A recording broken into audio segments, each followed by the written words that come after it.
warahmatullahi wabarakatuh. Nama saya Dinda Mutiara Ramadhani dari kelas manajemen B. Di sini saya akan menjelaskan tentang implementasi hak asasi manusia. Nah, apa itu hak asasi manusia? Hak asasi manusia adalah hak yang melekat pada manusia sebagai anugerah Tuhan yang wajib dihormati, dijunjung tinggi, dan dilindungi oleh negara, hukum, dan semua orang. Nah, secara umum, hak asasi manusia bersifat kodrati, yang artinya hak asasi manusia adalah hak yang telah menjadi kodrat manusia. Selain itu, hak asasi manusia bersifat universal, yang artinya hak asasi manusia secara umum berlaku di seluruh dunia dengan tetap menghormati adat istiadat dan budaya negara masing-masing. Hak asasi manusia juga bersifat langgeng nih teman-teman, yang artinya hak asasi manusia adalah hak manusia sejak dari kandungan hingga meninggal.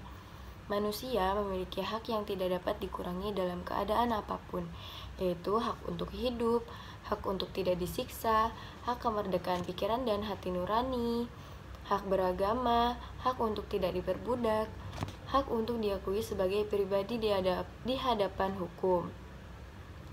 Nah, hak-hak itu adalah hak yang tidak dapat dikurangi dalam keadaan apapun.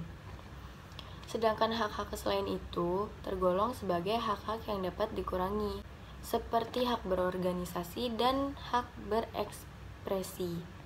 Namun, hak asasi manusia dapat dibatasi.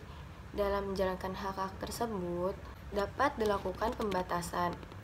Hak seseorang bisa dibatasi dengan undang-undang, misalnya setiap orang berhak untuk memiliki dan membangun tempat tinggal, namun orang lain tidak berhak mengganggu atau menggusur tempat tinggal orang lain sewenang-wenangnya untuk membangun tempat tinggalnya sendiri. Atau pemerintah tidak berhak sewenang-wenangnya mengusir tempat tinggal atau menggusur tempat tinggal orang lain tanpa menjalani prosedur. Nah, untuk menjamin hak asasi manusia, negara dan pemerintah wajib untuk melindungi, memajukan, menegakkan, dan memenuhi hak asasi manusia. Negara dan setiap orang wajib untuk menghormati hak asasi manusia, artinya tidak boleh melakukan tindakan atau mengganggu hak asasi manusia orang lain. Misalnya masyarakat yang sudah memiliki haknya untuk beribadah secara bebas tidak boleh diganggu. Negara berkewajiban untuk melindungi hak asasi manusia. Artinya, ketika ada pihak lain yang mengganggu hak asasi manusia, negara wajib memberikan perlindungan. Contohnya, ada orang yang sedang menyampaikan haknya nih untuk berekspresi, lantas ada pihak lain yang mengganggu. Maka negara, misalnya polisi, harus melindungi orang yang sedang menyampaikan ekspresinya itu. Nah, negara juga berkewajiban untuk memenuhi hak asasi manusia. Artinya negara harus mengambil langkah-langkah supaya setiap orang menikmati hak asasi manusia secara lebih baik dan meningkat dari waktu ke waktu.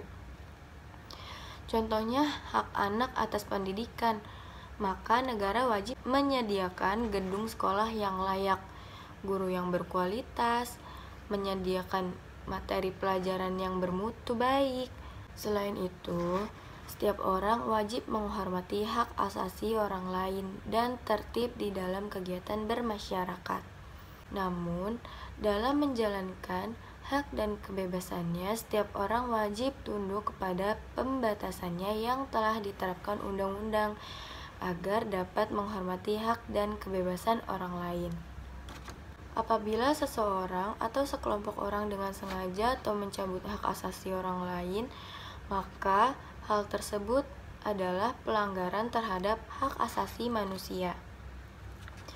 Pelanggaran hak asasi manusia akan menjadi akar dari segala permasalahan dari suatu negara. Mari kita ciptakan dunia tanpa kekerasan dan diskriminasi, saling menghormati dan menghargai sesama manusia. Sekian penjelasan implementasi hak asasi manusia. Mohon maaf jika ada salah kata. Wassalamualaikum warahmatullahi wabarakatuh.